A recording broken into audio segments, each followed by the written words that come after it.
apa yang sebenarnya terjadi pada struktur tulang belakang saat seseorang mengalami skoliosis. Dengan ilustrasi berikut ini semoga membantu. Jadi skoliosis itu tidak dipahami sebagai kemiringan tulang belakang ke samping saja, tapi kita melihat skoliosis dari 3 dimensi.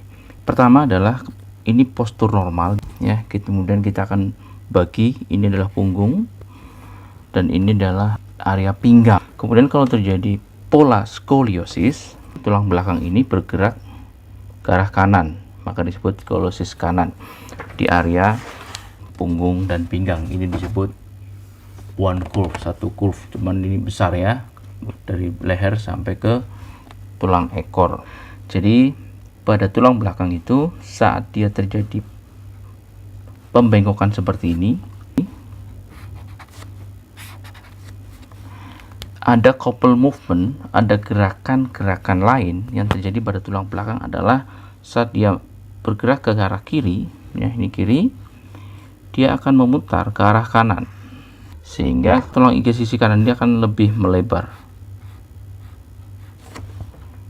Posisi ini kita bisa lihat kenapa bisa muncul punuk di situ, ya. Perhatikan di sini, karena dia muter ke arah belakang.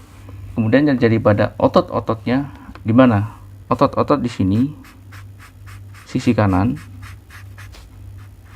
akan terasa tegang karena dia berkontraksi secara esentrik untuk berupaya mengembalikan tulang belakang ini kembali ke tengah. Maka kalau teman-teman skoliosis mengalami satu sisinya akan terasa tegang dan satu ini terasa lebih lembek. Nah, ini kalau satu kurva. Gimana kalau ada double curve? Ya, kita menyebutnya sebagai tipe S, maka kita akan bisa melihat ketegangan di sisi ini dan di sisi kiri pada pinggang. Adanya imbalance muscle ini, ada ketegangan otot yang tidak seimbang ini akan menyebabkan mulai terasa pegal-pegal dan gampang capek. Pada kasus tertentu karena ketegangan otot ini kadang-kadang melibatkan otot bantu nafas, pada pasien-pasien tertentu dengan kondisi skoliosis ini mengalami sesak nafas. Nah, khusus tipe S ini seringkali juga melibatkan posisi daripada panggul atau bahu ya. Bahunya levelnya berubah, di panggulnya juga levelnya berubah. Efeknya adalah salah satu kaki akan mengalami pembebanan yang berlebihan, sehingga kasus-kasus tertentu bisa juga terjadi keluhan di tungkai, terutama di betis ya. Nah, ini kalau kita melihat dari satu sisi dimensi bagaimana tulang belakang yang mengalami skoliosis itu bergerak ke samping, bisa menjadi tunggal curve atau multiple curve yang bisa melibatkan bahu ataupun panggul. Ini pun juga bisa terjadi pada kondisi tipe C ya. Ini bisa saja jadi seperti ini.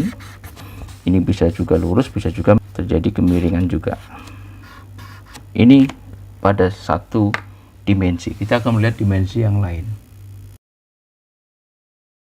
Kita lihat dari belakang, maka terjadi HAM atau punuk. Perhatikan, area ini lebih tinggi dan dia area yang kiri ya lebih rendah. Ada satu yang sisi yang menonjol dan ada satu yang menjadi cekung atau flat. Ini bisa terjadi pada punggung, bisa terjadi pada pinggang. Kemudian kalau dilihat dari atas, yang terjadi adalah seperti ini. Ada pelintiran atau rotasi, terutama di tulang iga atau kosta. Yang terjadi pada tulang iga adalah seperti ini. Kalau saya gambarkan kondisi ini dari atas akan seperti ini. Terjadi pembengkokan tulang iga ini secara berlebihan. Konsekuensinya apa?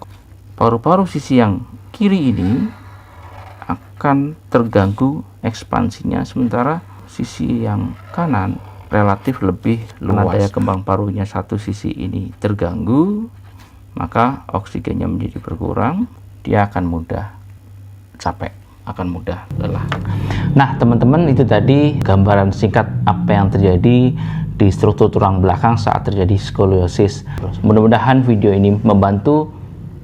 Salam sehat. Wassalamualaikum warahmatullahi wabarakatuh.